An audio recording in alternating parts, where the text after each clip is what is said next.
O propósito é muito simples, né? Deus está preparando aqui a igreja para os acontecimentos que vão decorrer na peregrinação da igreja, até o fechamento da história. O mundo vai ter um fim. Agora, muita gente acha que esse mundo vai ser destruído. Não é por aí. Eu já falei isso aqui.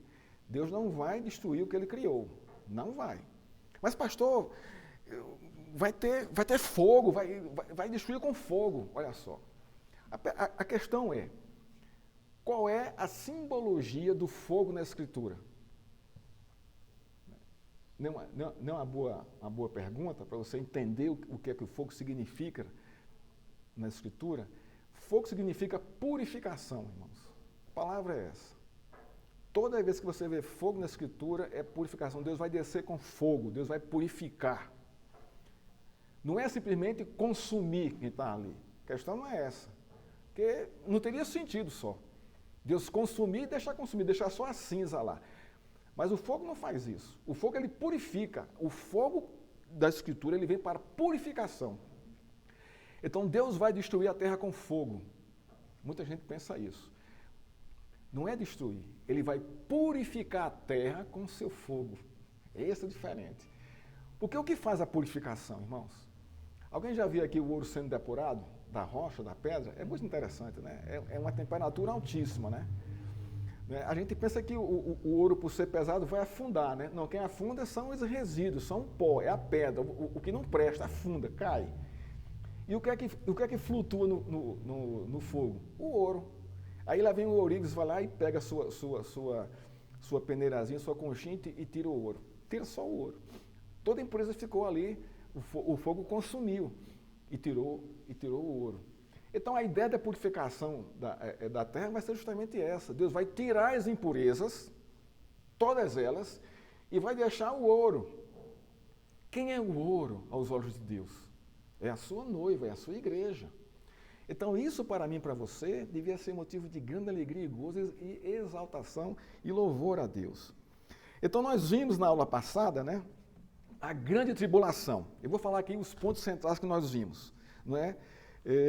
O primeiro, essa tribulação, ela é especial, ela vem mais intensa, ela vem maior do que acontece hoje, possui intensidade e possui superior às tribulações que houveram na história da Escritura. Então imagina, o que é uma grande tribulação na Escritura que a gente possa ver? Os cativeiros de Israel, Então imagina agora uma coisa mais intensa, maior. Então esse é o primeiro ponto aqui que a gente viu, que isso vai acontecer. E já está acontecendo. Pelo menos a gente começa já a ver as nuances, não é, dessa tensão, não é, dessa provação na tribulação. Segundo, ela vai ser abreviada, porque senão a igreja não suporta, de tão intensa que ela vai ser. E como é que ela vai ser abreviada? Com a chegada de Cristo. Entendam, Cristo não vai tirar a igreja da tribulação, para depois voltar, para lançar a tribulação sobre os ímpios. Não é assim que acontece. A igreja vai passar pela grande tribulação. Por quê, irmão? Por quê? Não é? Por quê? Aí vem o terceiro ponto que a gente viu. A tribulação existirá, ou a grande tribulação existirá por causa da igreja. Então, a grande tribulação é para os crentes. É para mim e para você esse privilégio. Esse é o ponto. Esse é o ponto. Quem vai perseguir? Porque quem é o cabeça da grande tribulação? Não é o diabo? Ele vai perseguir os seus? Não, irmãos, não vai. Não vai. Mas olha só, vai acontecer algo especial aí. É o quarto ponto. A grande tribulação mesclará a perseguição aos crentes e, ao mesmo tempo, o derramamento da ira de Deus sobre os ímpios. Vai ser ao mesmo tempo. Então, quando Deus derrama a ira sobre os crentes vão descontar em quem? Na igreja. Os descrentes vão descontar nos crentes. Vão para cima deles. Não é isso? E quinto, esse aqui é o mais terrível. O anticristo arrojará todas as suas forças contra o povo de Deus e conseguirá levar muitos à morte. A grande tribulação vai matar muita gente. E não só isso. Enquanto outros provavelmente apostatarão da fé. Aí é a tristeza. Então, esse é o quadro que nos aguarda. E já começa a se desenvolver. Presta atenção no que está acontecendo com o mundo. Olha os sinais que estão expostos aí. A intensidade deles. Né? E não só a intensidade, né? A intensidade da tensão e a intensidade da frequência. A frequência desses conflitos mundiais estão se estreitando cada vez mais. Né? Hoje nós vamos ver os sinais dos tempos. Quais são os sinais que Cristo mostrou de que Ele voltará? De que Ele voltará. Então nós vamos trabalhar isso aqui hoje. Né? É como os discípulos queriam saber quais seriam os sinais da vinda de Jesus. Então, abra aí Mateus 24, não é? Vamos ver aqui, ó, no verso 3. Jesus sai do templo, no verso 1, e caminha até os Montes das Oliveiras. Caminha até lá, vai caminhando com os discípulos. Quando chega lá no Monte das Oliveiras, os discípulos se aproximam dele e, em particular, lhe pediram: diga-nos quando essas coisas vão acontecer. Que coisas? Ele fala aqui, os discípulos ficaram abismados com o templo, né, que Herodes construiu, né? Monstruoso aquilo ali. Então, olha só, Senhor, quanta pedra, coisa bonita, tal. E Jesus diz: olha, isso aqui não ficará pedra sobre pedra. Isso aqui vai ser tudo destruído. Então os discípulos, nossa. Então eles caminham até do templo até o Monte das Oliveiras ali, eles caminham com Cristo com aquilo no coração. Quando chega no Monte das Oliveiras, eles não aguentam. Nem eu aguentaria. Quem aguentaria isso? Você questiona: Senhor, olha que igreja presbiteriana fantástica. Olha só o tamanho dessa igreja. Senhor Jesus, ele diz assim: isso não vai ficar pedra sobre pedra. Nossa, mas Senhor, a igreja presbiteriana, prega a tua palavra. Estão lá, os pastores estão lá e tal. Jesus nem responde. É o templo de Jerusalém. É onde o Senhor está ali, a tua presença. É o nosso objeto de adoração, está ali. Então os discípulos ficam assim: nossa, mas não aguentam. Chegam no Monte das Oliveiras: diga-nos quando vão acontecer essas coisas. Não suportaram e vão mais além. E que sinal haverá da tua vinda? É a segunda pergunta. E a terceira: e do fim dos tempos? Então eles são motivados pela destruição do templo a fazer essas três perguntas para Cristo. Agora, irmãos, presta atenção. São perguntas escatológicas que os discípulos fazem a Cristo. A pergunta é: quem motivou os discípulos a questionarem a Jesus a respeito da escatologia, não é, do reino de Deus? Foram eles próprios? De sã consciência? Não, irmãos. Aqui eles foram motivados pelo Espírito Santo. A questão aqui é essa. E Jesus, sabiamente, calmamente, sentou com eles lá na relva, lá no Monte das Oliveiras ali, e começou a responder todas as questões, não da forma como eles perguntaram aqui. Né? Jesus inverte aqui a ordem das respostas. Então ele chega agora vai falar sobre os sinais dos tempos. Né?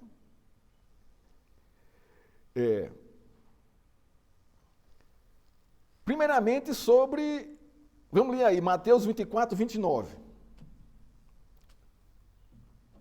A vinda do Filho do Homem. Olha só. Diz assim, Mateus 24, 29. Logo em seguida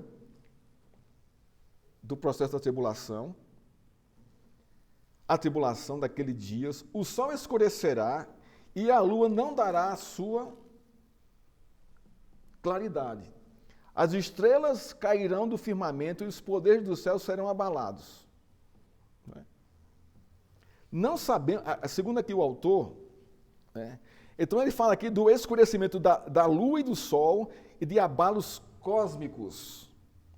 Não sabemos se essas coisas devem ser entendidas literalmente, porém, ela nos alerta sobre coisas impressionantes que o antecederiam.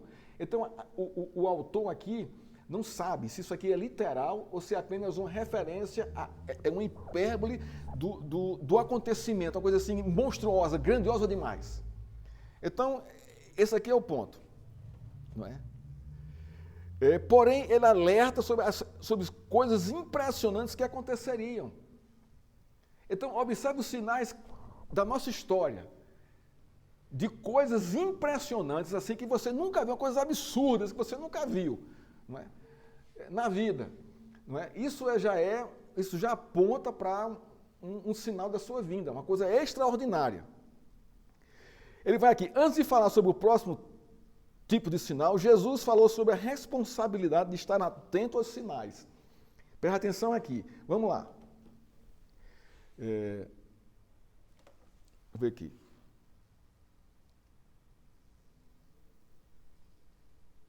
Olha aqui o verso 30.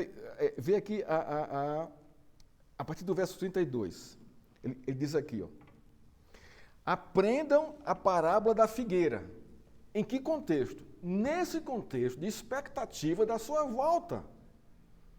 Então, a parábola da figueira está aqui, irmãos, para nos alertar, para nos referendar, para nos pontuar, para nos mostrar, não é?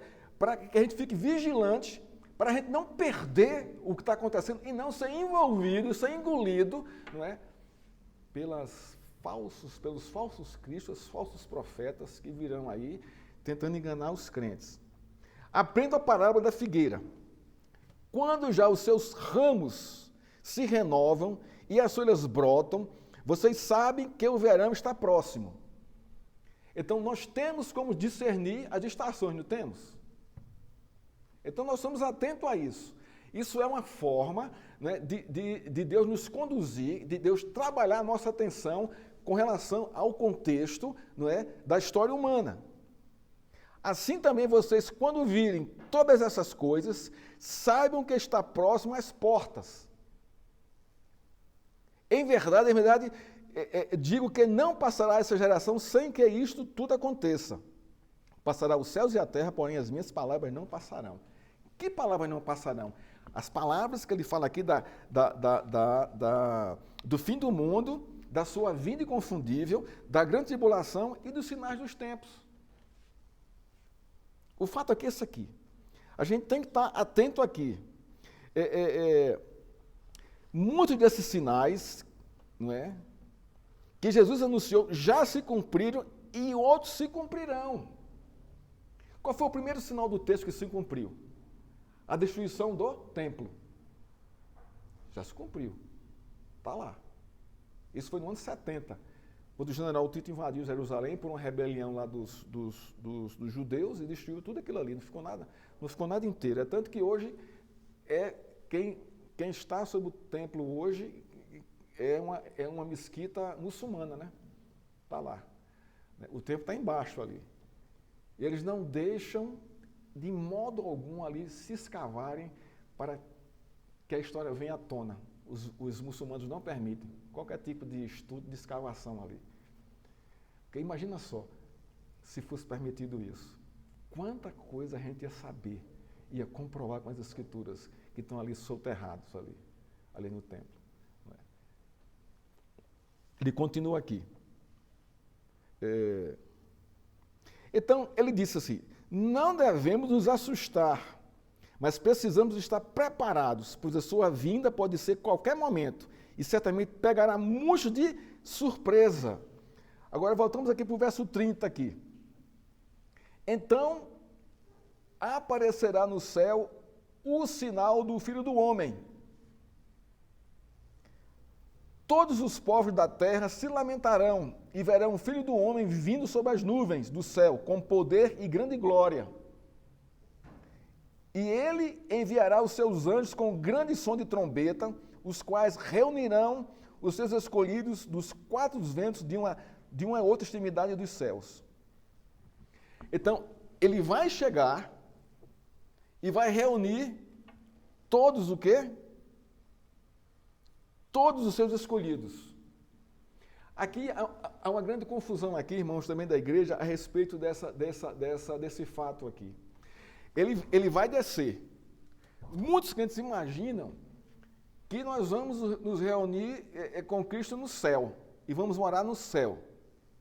Não é? Isso não é verdade. O céu não é a nossa morada. O céu é a morada de Deus, não é a nossa. Ah, pastor, mas e as pessoas que morreram? Elas estão no paraíso, eles estão num local próprio para aqueles que morreram em Cristo. Mas não vão morar no céu. Não vão, estão lá em espírito. Como é que está o seu corpo? Enterrado na terra. Quando o Cristo voltar, o que é que Cristo vai fazer? Vai juntar as almas que estão no paraíso com os seus corpos de volta, com o seu corpo glorificado. Isso aí é a ressurreição dos mortos, que vai acontecer com a sua segunda vinda. Então, esses que serão ressuscitados receberão seus corpos glorificados e habitarão na terra com Jesus, que ele desce e não volta mais para o céu, irmãos. A questão aqui é essa, ele vem reinar aqui, nessa terra que ele criou, nesse mundo que ele criou. Nós não vamos morar no céu com Deus. Por quê? Porque o céu é lugar de seres espirituais. E nós não somos seres espirituais, nós somos seres materiais. Como é que Cristo está hoje no céu? É uma boa pergunta. Não é? Ele está como espírito? Não. Como é que ele subiu? Com o corpo glorificado. O corpo que ele teve, o corpo que ele tem hoje é o corpo que nós vamos ter. Mas ele, como sendo Deus, ele entende dessa linguagem, ele vê. Então ele pode estar lá no céu, mas ele vem morar na terra conosco, quando ele vier. Ele vem de uma vez para sempre, ele não volta mais para o céu. Logicamente que o caminho para o céu vai estar aberto. Não é? Isso aqui a gente entende assim também. Então ele vem para morar conosco aqui na terra. A Jerusalém vai descer do céu e vai habitar na terra. E nós vamos morar nela aqui. Sigamos aqui. Né? Jesus não fixou data e, portanto, não podemos estabelecer nenhuma data como o mais provável que seja. Devemos estar preparados o tempo todo. Olha o verso 36. Mas, a respeito daquele dia e hora, ninguém sabe. Nem os anjos do céu, nem um filho, senão o Pai. Então, irmãos, todas as vezes que você ouvir alguém dizer que tem a data da volta de Cristo, ou que está prevendo isso, ou que preveu isso, né, como eu não sei se foi os testemunhos de Jeová que previram isso, ou se foram acho que foram os sabatistas, Ellen White, se eu não me engano, ela mesma. Previu isso várias vezes. Aqui no Brasil também teve uma previsão de Valnício Milhomes a respeito disso. Não tem, irmãos. Ninguém sabe. Ninguém tem autoridade para isso, só Deus tem essa autoridade. Para dizer, é hora de voltar. E agora, não é assim que funciona. Então, essa é a questão. Agora, veja só, se nós não sabemos a hora nem o dia, isso vai criar em nós o quê? Uma expectativa santa. Então, a minha expectativa de vida cristã deve estar na expectativa da volta de Cristo. Então, eu devo estar ligado com Ele. Eu devo estar atento a tudo isso. E a minha vida cristã, eu devo viver de modo que, quando Cristo voltar, eu não seja como as noivas nécias que não deixaram para lá o seu óleo, não cuidaram do azeite, da vida pessoal. Então, essa é a grande questão. Então, de Deus não nos falar o dia e a hora, irmãos, Ele gera em nós, Ele cria em nós essa expectativa de nós vivemos uma vida cristã submissa a Ele, santa, bonita, agradável, né? Produzindo, né? Frutificando com nossos dons. Porque é isso que Ele espera. Não é? Ele pode voltar até agora, nesse exato momento. Então a igreja está trabalhando, produzindo, e os crentes estão produzindo, testemunhando e crescendo e testemunhando o seu nome. Então, essa é a expectativa. Ninguém vai esperar Cristo de braço cruzado. Não é assim para esperar a Cristo. E também com medo. Como a gente vai ver aqui a parábola daquele servo, né, que recebeu o seu talento e enterrou com medo da severidade do seu senhor. Esperando a sua volta com o talento enterrado. Não é assim para fazer isso. Produza com o talento que Deus lhe deu. Então ninguém sabe. Agora, outro sinal aqui. Olha que coisa interessante aqui. Outro grupo de sinais aqui. No verso 37 a 39. Nós vimos os sinais físicos, os sinais cósmicos, né, que apontam. Agora, os sinais morais e éticos. Os sinais morais e éticos, para mim e para você, são muito mais perceptíveis ao nosso meio do que esses sinais cósmicos, né? Tá mais próximo de nós. Não é? Um vulcão, um tsunami, não é? Isso tem uma cadência mais distante uma da outra. Guerras, rumores de guerra, isso também está mais distante da gente. A gente não está na Europa, sofrendo ali a pressão de uma explosão ali, de invasão da Rússia ali, para querer guerrear, abrir guerra com todos os países ali. Então a Europa está nessa tensão. Para a Europa, esse é um sinal vivo ali. Mas para nós está muito distante ainda, mas é um sinal também para nós. Agora, os sinais morais e éticos estão mais próximos de nós. E esses são mais perceptíveis em nosso meio. Então veja só, vamos ver aqui os sinais morais e éticos a partir do verso 37. Aquele falando aqui dos sinais dos tempos. Pois assim como foi nos dias de Noé, assim será também na vinda do Filho do Homem. Irmãos, como é que foi nos dias de Noé? Bom, se você não lê a Escritura, você não vai saber. Onde é que está isso? Onde é que está o relato do dilúvio? Em que livro da Escritura? Você sabe? Hã? Aqui é uma escola bíblica, irmão. Não é uma pregação. Em que livro está o relato do dilúvio? Hã? Gênesis, muito bem. Que capítulo? Vamos lá, vamos começar a apertar mais o cerco aí. Né?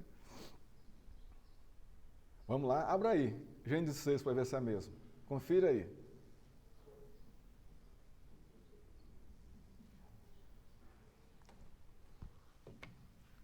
Olha só, Deus, o que é que Cristo está fazendo aqui? Cristo está trazendo a realidade social do seu contexto para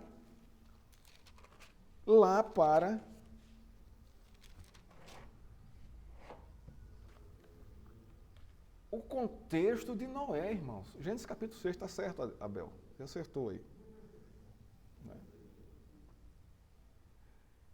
E como era que eles viviam naquela época, irmãos?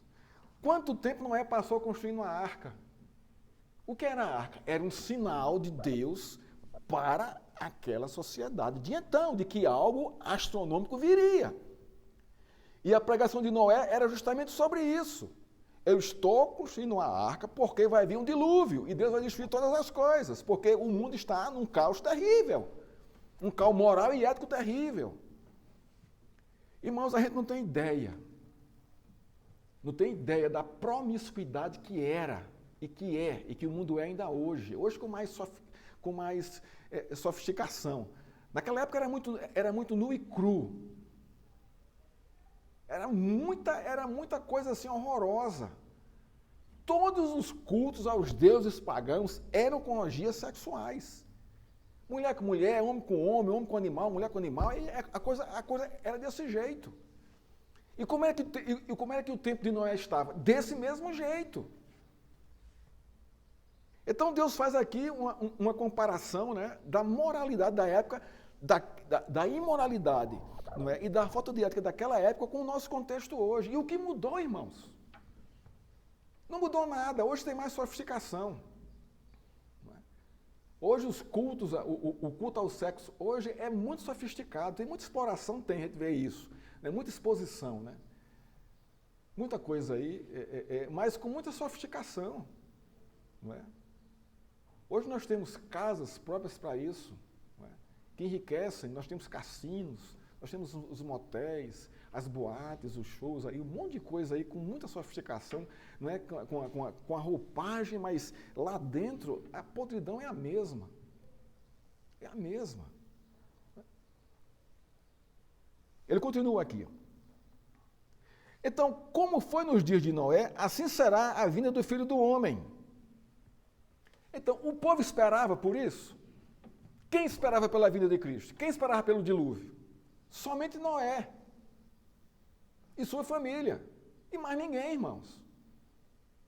E mais ninguém. E olha, e Noé pregou durante 120 anos. A arca demorou 120 anos para ser construída. E a mensagem era essa: haverá a salvação para aqueles que se arrependerem. Porque a arca simboliza isso, a salvação. O dilúvio ali, a água ali, é o juízo de Deus sobre a humanidade. E poucos, e quase só uma família saiu.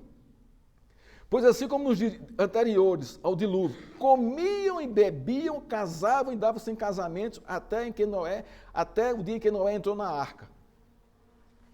Então, esse termo aqui, irmãos, comia e bebia e dava-se em casamento, é muito educado e elaborado para o que o contexto representava, a podridão que era. Até o dia em que Noé entrou na arca, e não perceberam, até que veio o dilúvio e os levou a todos. Assim será na vinda do Filho do Homem. Irmãos, no contexto aqui, a igreja é a arca. E o nosso testemunho aí para as pessoas é justamente esse. Vai ter um fim na história. Se você não entrar na igreja, você vai morrer, você vai sumir, você vai para o inferno, como foi a geração de Noé. Essa aqui é a questão, irmãos. Isso aqui é um alerta. É Deus mostrando o que está acontecendo. Agora, olha a nossa volta. O que está acontecendo? É a mesma coisa. A mesma coisa. Com uma intensidade violenta hoje. Violenta, porque até a mudança na lei para os costumes que antigamente eram execrados da sociedade, hoje fazem parte da sociedade. Hoje é comum casamento do mesmo sexo, família, né, que adotam, famílias do mesmo sexo que adotam crianças. Isso tudo a lei está cobrindo. A transposição de sexos. Hoje é uma crise muito grande no esporte, muito grande, de homens que se tornam mulheres e que vão disputar. E tem uma vantagem imensa sobre as mulheres, porque o hormônio dele, que é ela, é de homem. Isso está sendo aceito, irmãos. De uma forma assim... Pois não, Tânia?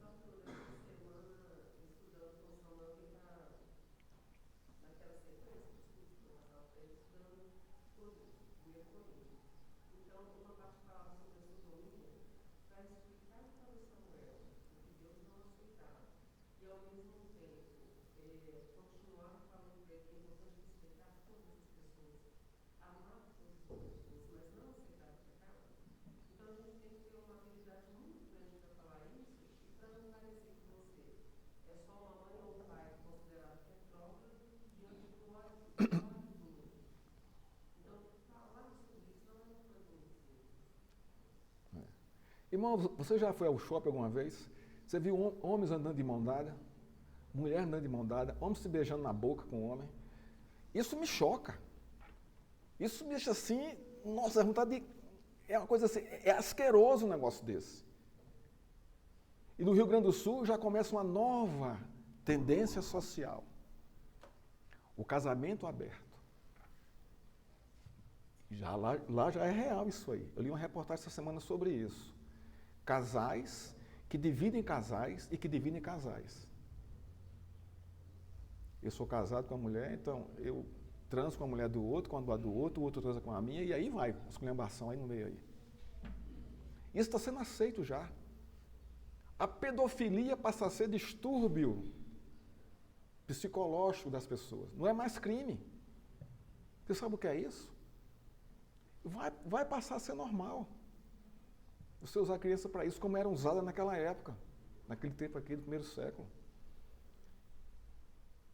É isso que está acontecendo, irmãos. E são sinais claros da volta de Cristo.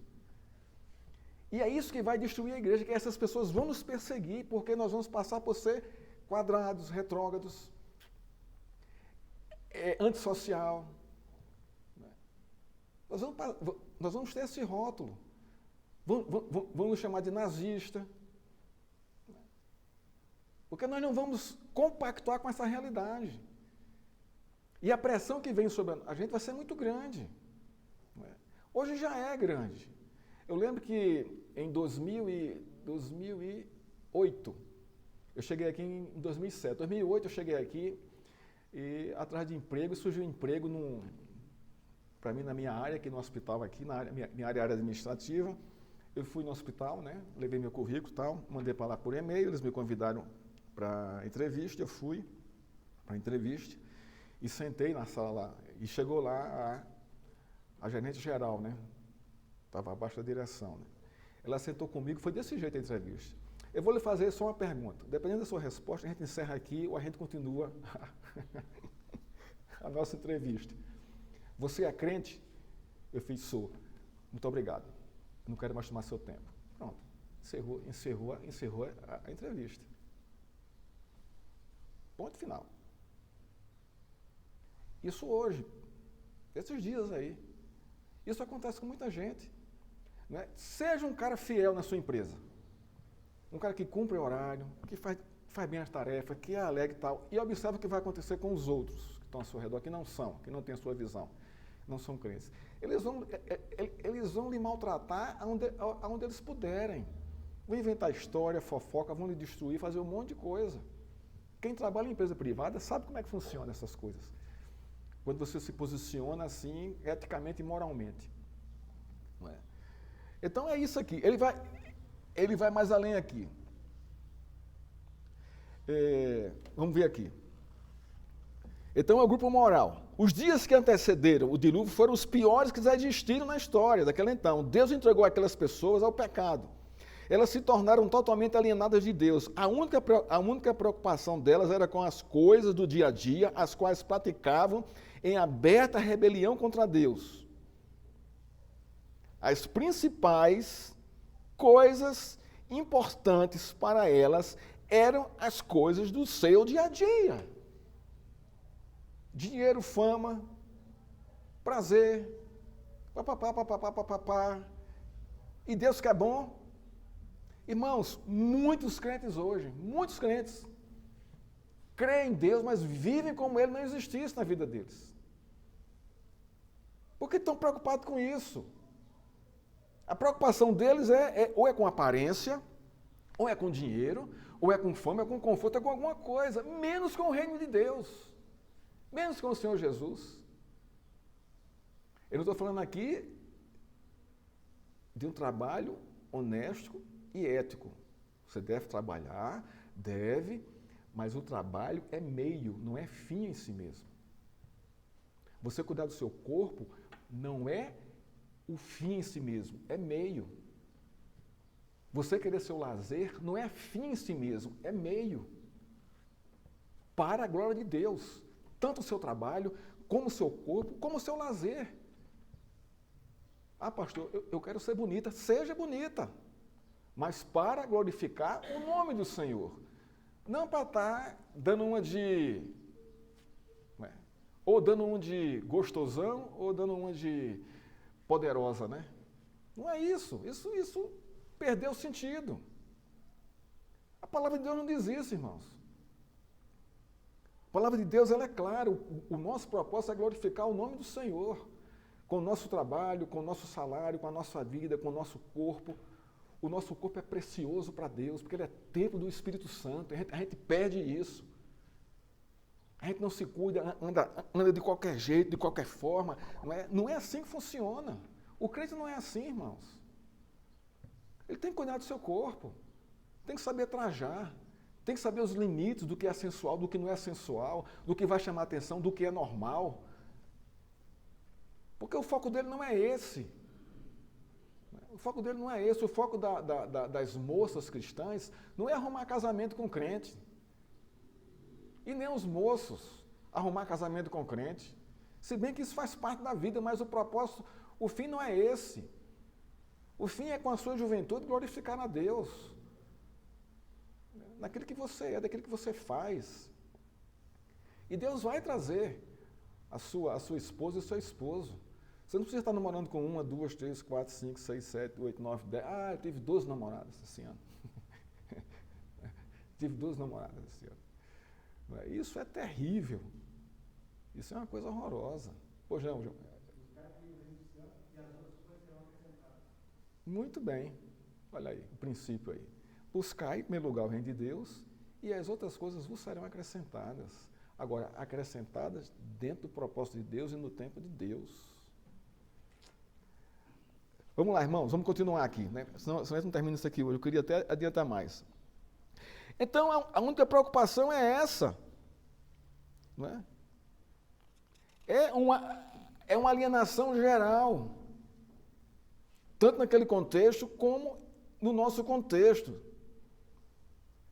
Este sinal moral e ético, né, em nossos dias, não é, ele é predominantemente forte, é o secularismo que adentra das igrejas e adentra o coração do povo. Por que o povo caminhou 40 anos no deserto? Para Deus tirar o que do coração do povo? O Egito, o secularismo do Egito, e colocar o quê? A sua lei. A maioria não tem qualquer preocupação com as coisas de Deus. Não tem, irmãos. Isso é uma coisa que me entristece profundamente. A gente pode ser alegre, a gente pode ter uma vida normal, tranquila, e estar ligado com o Senhor o tempo todo. Deus é sempre prioridade em nossa agenda, em tudo que a gente faz. Você pode ir para o cinema, ser um bom filme, pode ir para um teatro, ser um bom teatro, pode ir para um restaurante com sua esposa, sua namorada, ser uma coisa decente. E tudo isso glorifica a Deus, irmãos. Deus não proíbe nada disso. Mas a gente deve ter discernimento dessas coisas. Não é? Deve praticar esporte, fazer uma academia, mas tudo com decência e ordem. Deus não proíbe nada disso. Mas isso não é o fim em si mesmo. Isso é um meio que deve testemunhar a Cristo.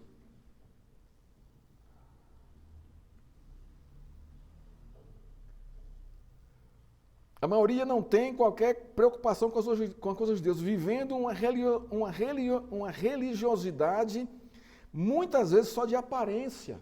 E é isso mesmo, irmãos. Na igreja, eu sou o santão, eu sou a santona. Eu oro, eu canto, eu dou o dízimo, eu estou ali chorando com os irmãos, eu estou ali tal, tudo aparência. Você espreme assim, não sai uma gota de espiritualidade. E muita gente vive assim, irmãos, de aparência. Muita gente vive indo na igreja, uma vez por mês para o pastor, pastor, eu estou aqui, está vendo? Ó, e some os outros 30 na frente. Religiosidade, vazia, oca. E a gente tem que estar preocupado com isso. Isso é questão moral e ética. Não é? Não há dúvida que estamos num tempo bastante parecido como os dias de Noé, ou como os dias de Ló em Sodoma e Gomorra. Abra aí em Lucas, para a gente encerrar, Lucas 17, 28 a 30. É outro sinal, irmãos, também aqui, ó. Sodoma e Gomorra também está bem mais próximo de nós do que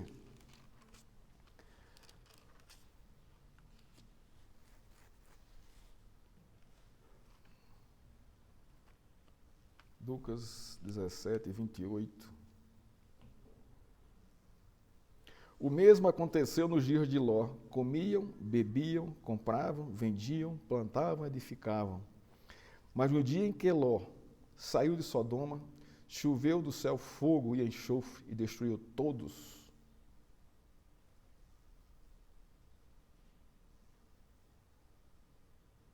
destruiu todos, não ficou ninguém. Nem a cidade ficou. Fundou. Irmãos, Deus é severo em seu juízo. Tanto com os ímpios, como com os crentes. E no juízo final, ele vem primeiro pela casa de Deus, pelos crentes. Depois para os descrentes. Só que o juízo de Deus para os crentes não é para lançar no inferno. É exortação. E a grande tribulação é isso. É esse juízo sobre. Provando a nossa fé, a nossa fibra, se vamos realmente dar conta ou se vamos apostatar, né, ou não, da palavra de Deus. Né? A história de Ló, irmãos, é terrível. É algo assim, é uma sociedade assim podre, completamente podre. Não tinha justiça em nada. Ao ponto dos homens daquela cidade quererem seduzir, quererem corromper sexualmente os anjos que foram enviados em forma de homens. Olha só o nível de sociedade que estava ali em Sodoma e Gomorra. E o que eles fizeram com a filha de Ló? Acabaram com a menina. Você sabe o que é isso? Um pai entregar sua filha para esse tipo de gente? Acabar assim, é uma coisa horrorosa, irmãos. É uma coisa horrorosa.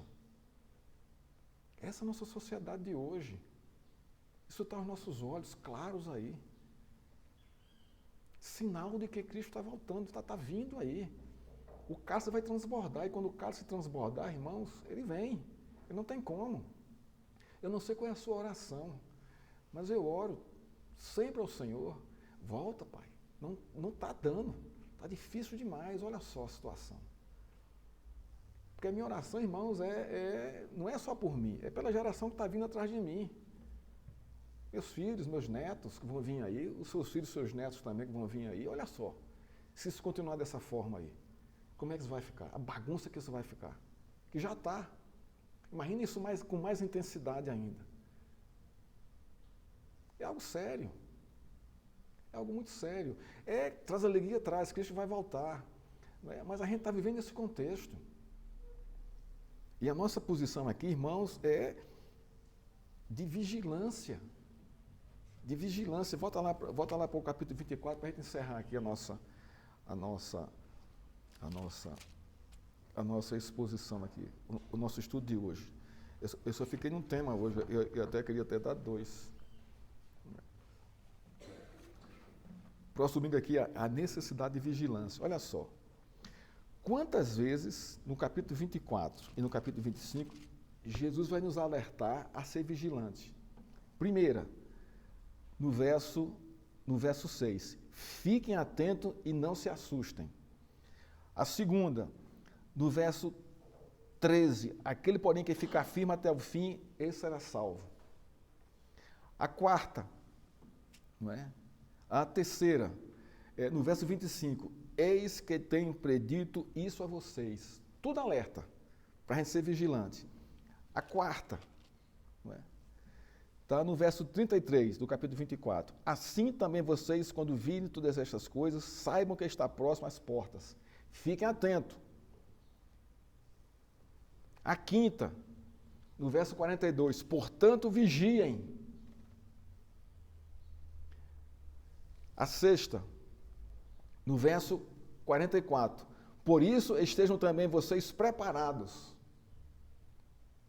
A sétima, no verso 46, bem-aventurado aquele servo a quem o Senhor, quando vier, achar fazendo assim, vigilância. No verso 50, virá o Senhor daquele servo em dia em que não espera, e na hora em que não sabe, vigie para esperar.